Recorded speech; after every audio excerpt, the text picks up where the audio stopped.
Aujourd'hui, on va parler des coquilles Saint-Jacques. Les coquilles Saint-Jacques qui sont très chères donc, chez nous dans les Côtes d'Armor, dans le Finistère, donc la coquille Saint-Jacques bretonne, voire la normande. Hein. Donc Saint-Brieuc, Valandré, la Côte d'Armor. La rate de Brest, donc très très intéressante de par sa qualité gustative.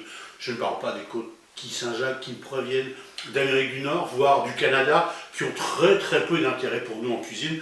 Et donc, on va découvrir de suite un petit peu tout ce qu'on peut en faire. Saint-Jacques, déjà, il faut pouvoir, donc pour l'ouvrir, on va déjà utiliser un petit couteau comme ceci, et on va venir un petit peu forcer l'ouverture, de manière à pouvoir la décoller de la partie basse ici, sur la partie plate. Et donc, on obtiendra donc notre noix ainsi que sa barbe, et la noix ainsi que la barbe, on va les décoller avec une cuillère comme ceci. Voilà. À partir de ça, on aura donc la noix donc, sur laquelle on va devoir éliminer toute cette barbe, et on va conserver que le muscle, donc la partie qui nous intéresse. Voilà. Et donc un muscle de Saint-Jacques comme ça peut se manger cru, ça peut se manger cuit, ça peut se congeler. D'ailleurs, on va voir un petit peu les préparations qui peuvent lui être faites. Voilà. Sur tous les noix de Saint-Jacques, on a un petit nerf. Et ce petit nerf, on va l'enlever. Soit au couteau, de cette manière-là, en faisant attention de ne pas trop prélever sur la noix. Hein. Ou alors, encore plus simple, là il est déjà parti, ça peut arriver, ou encore plus simple, avec les doigts, comme ceci. On vient le décrocher. Alors, comme vous pouvez le voir, la Saint-Jacques de Saint-Brieuc, ou d'Erquy, n'a pas de corail, voilà un tout petit corail. Bon, rappelez-vous que le corail, c'est simplement pour les femelles, et que les Saint-Jacques sont hermaphrodites, c'est-à-dire une fois elles sont mâles, une fois elles sont femelles, voilà. Donc on continue comme ceci, jusqu'à ce que vous ayez nettoyé tous vos Saint-Jacques, puisque c'est donc l'action. Alors, soit le couteau, je rappelle, comme ceci, attention à la noix quand même, soit à la main. Alors on va bien les laver, et après ça on va pouvoir les conditionner, pas dans l'eau, pas dans l'eau, parce que vous savez, la plupart des Saint-Jacques surgelés comme ça, les 3 quarts du temps, elles sont faites dans l'eau. Elles sont, je veux dire, pleines d'eau, parce qu'elles ont été donc...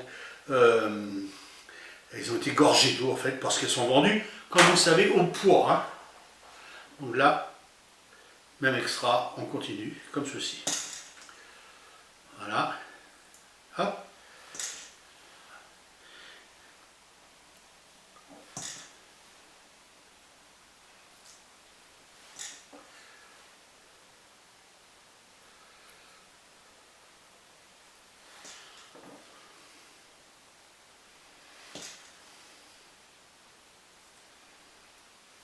Bien, après donc avoir donc décortiqué le Saint-Jacques, après les avoir passés sous l'eau, toutes les noix ont été lavées consciencieusement pour enlever les grains de sable, exclusivement.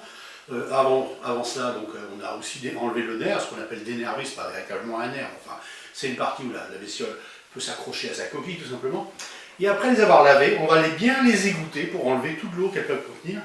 Et puis on va pouvoir les mettre donc sur un papier, donc, comme ceci, papier absorbant, et à partir de ça, on va pouvoir les filmer, on va voir, de manière à ce qu'elles soient par petite quantité, par exemple par 6, c'est ce qu'on va faire, donc de manière aussi à pouvoir les récupérer plus facilement.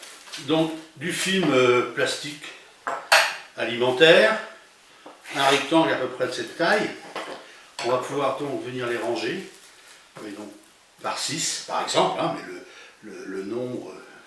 c'est à vous de le décider par mois. Donc 3 et 3 qui font 6.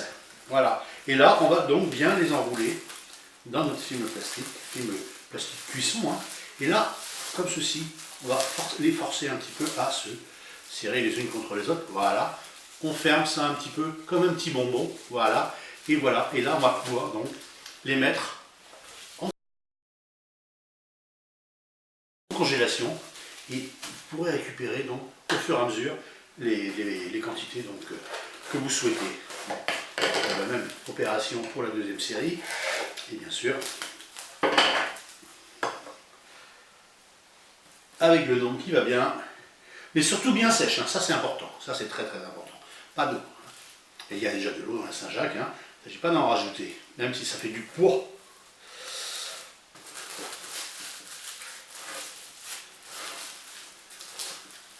Voilà, et hop, voilà, comme ceci. Il ne vous reste plus qu'à les mettre en congélation Ah, c'est par ici.